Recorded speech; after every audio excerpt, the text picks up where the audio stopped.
Et bonjour et bienvenue à notre première capsule vidéo, une capsule pour le club de course La Chute du Diable.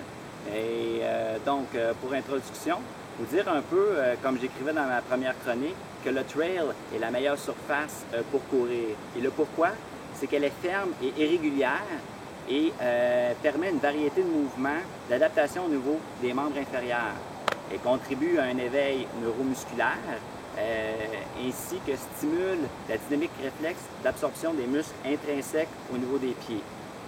Ce qui introduit un petit peu la proprioception, puisque c'est quelque chose qui est très utilisé, la proprioception, dans la course en sentier. C'est la perception de la position et du mouvement des différentes parties du corps dans l'espace. Elle nous aide à maintenir l'équilibre et nous permet de contrôler, guider les mouvements volontaires. Donc, on va faire la démonstration de quelques exercices avec Mario, qui va être notre cobaye, et je décrirai les exercices à ce moment-là. Alors, on débute à l'instant. Donc, premier exercice que Mario va démontrer est un exercice, on va voir que le pied droit a une bande élastique attachée à sa cheville et va simuler un mouvement de course à pied avec la jambe gauche et monter sur la pointe des pieds avec le pied droit. Alors, on y va. Comme ça. Exactement. Donc, on peut en faire quelques répétitions. Ensuite, si on garde le même matériel, on peut se placer face et le pied droit va rester au sol et on va envoyer le pied, le pied gauche va rester au sol et le pied droit va faire une abduction, donc un mouvement d'écarter la jambe. Et encore là, on voit le travail qui se produit au niveau là, du pied gauche. C'est un travail de proprioception. On peut en faire également quelques répétitions. C'est sûr que l'exercice doit être fait, comme dans tous les exercices que nous allons démontrer, autant du côté gauche que droit. Donc, on inverse bande élastique et on répète le même mouvement. Exercice suivant, il va consister à avoir un appui unipodal. Donc, on se tient sur seulement une jambe et on va déposer une charge au sol. Dans ce cas-ci, ça peut être une bouteille d'eau si vous n'avez pas un petit poids et vous essayez de l'envoyer à des endroits différents pour occasionner un déséquilibre et que le travail se fasse au niveau de la cheville. Donc, on voit Mario. En déposant la bouteille debout, beaucoup plus facile. Et si on veut augmenter la difficulté, on la place à plat. Exactement comme ça. Parfait. Pour le prochain exercice, on augmente la difficulté du précédent, c'est-à-dire qu'on met la bande élastique.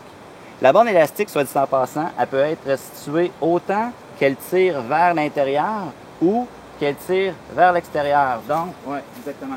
Comme ça, on prenait l'attache ici et on allait l'attacher de l'autre côté. Donc, on travaille différemment la proprioception à ce moment-là et on fait le même exercice, c'est-à-dire qu'on dépose la charge à des endroits différents. Le prochain exercice consiste à vous tracer sur le sol une croix avec un tape et vous sautez dans les 4 sections de façon aléatoire, exactement comme Mario exécute. Comme ça. Fait que des fois, ça peut être devant, derrière, croisé. Et on pourrait augmenter la difficulté sans nécessairement utiliser le X, mais faire des plus grands sauts. Donc, Mario, tu vas faire des sauts en s'en venant vers l'avant. Oui, c'est ça. Et un vers l'arrière. Et faire des sauts un peu en zigzag également. Comme ça. Exactement. Exercice suivant. On utilise un nouveau matériel qui est soit ici un genre de ballon aplati. C'est sûr que c'est pas tout le monde qui va pouvoir avoir un style de ballon comme ça. Donc, au bureau, en physiothérapie, on utilise la planche de proprioception qui consiste en un contreplaqué rond avec une demi-sphère en dessous.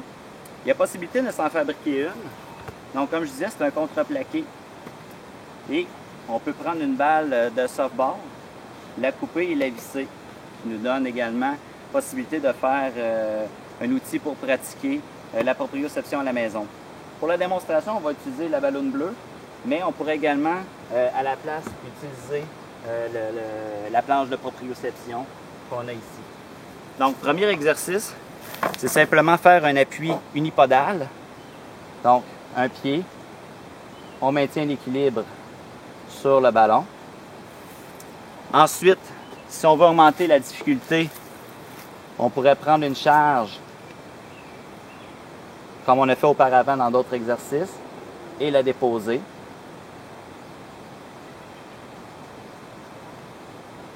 Comme ça. Augmenter encore la difficulté, ça prend à ce moment-là un partenaire qui va vous lancer une balle. Toujours en appui unipodal. Donc, on essaie de lancer la balle à des endroits différents. On peut la mettre en hauteur, la lancer plus basse. Lui dire toujours de l'attraper avec la même main. Et c'est ce qui va créer un déplacement du corps et travailler davantage la proprioception. En augmentant toujours la difficulté, c'est qu'on prend un ballon que Mario aussi va faire tourner alentour. Encore là, on crée un déséquilibre du corps. Attendez. Ah.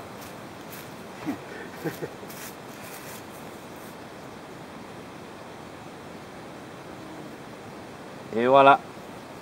Juste également, ce qui peut être fait comme exercice, peut-être dans une formule un petit peu plus simple, ça serait seulement faire un appui bipodal sur la planche de proprioception, gardant l'équilibre, sans nécessairement utiliser de stimuli externes.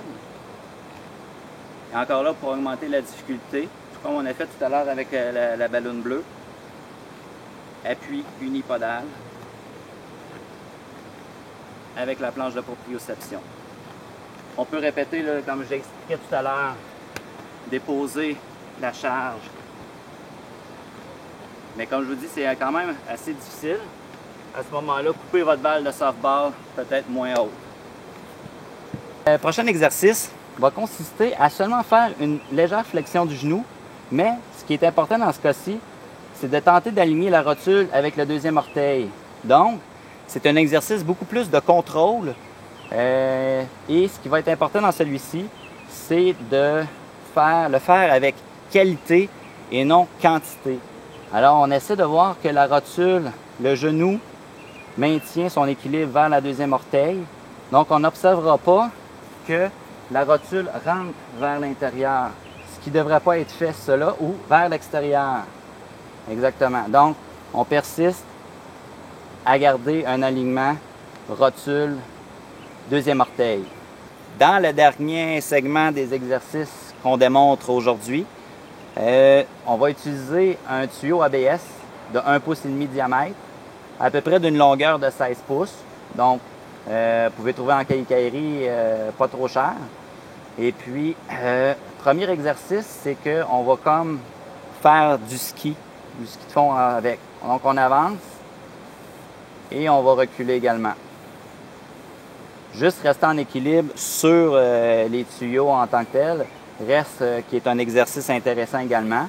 Donc, on peut augmenter la difficulté en faisant des déplacements avant et arrière. Maintenant, si on veut augmenter la difficulté de l'exercice, on va le faire avec un appui unipodal sur seulement qu'un tuyau. Et on va tenter de faire un léger squat.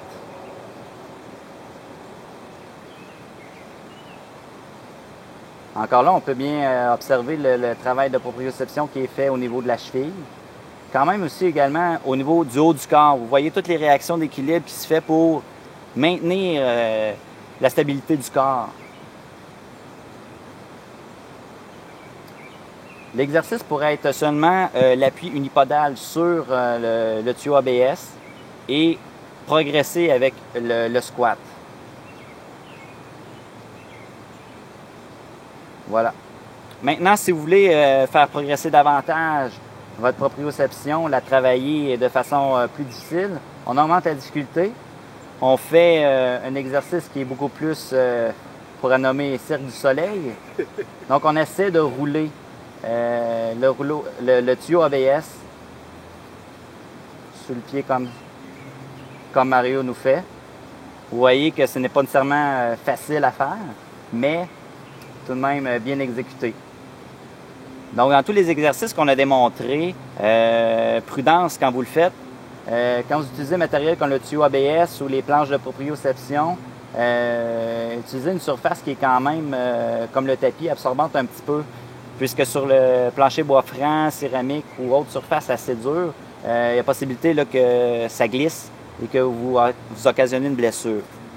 Donc, pour terminer, peut-être un petit conseil pour vous dire que les exercices qu'on a démontrés ici, c'est des exercices qui s'adressent quand même à un niveau intermédiaire avancé. Et là, pourquoi qu'on vous démontre ces exercices-là à vous, c'est qu'il n'y a pas nécessairement de blessure au niveau des chevilles. Donc, on peut se permettre d'aller à ce niveau d'exercice-là. Si par contre, vous venez qu'à avoir blessure au niveau des chevilles suite à une entorse, fracture ou autre, à ce moment-là, il va falloir travailler de façon plus progressive en utilisant des exercices plus de base et progresser en venir à ces exercices-ci. Donc sur ce, en espérant que vous avez apprécié cette première capsule vidéo, merci à Mario et une prochaine capsule dans on ne sait quand. Merci Stéphane. Ça fait plaisir.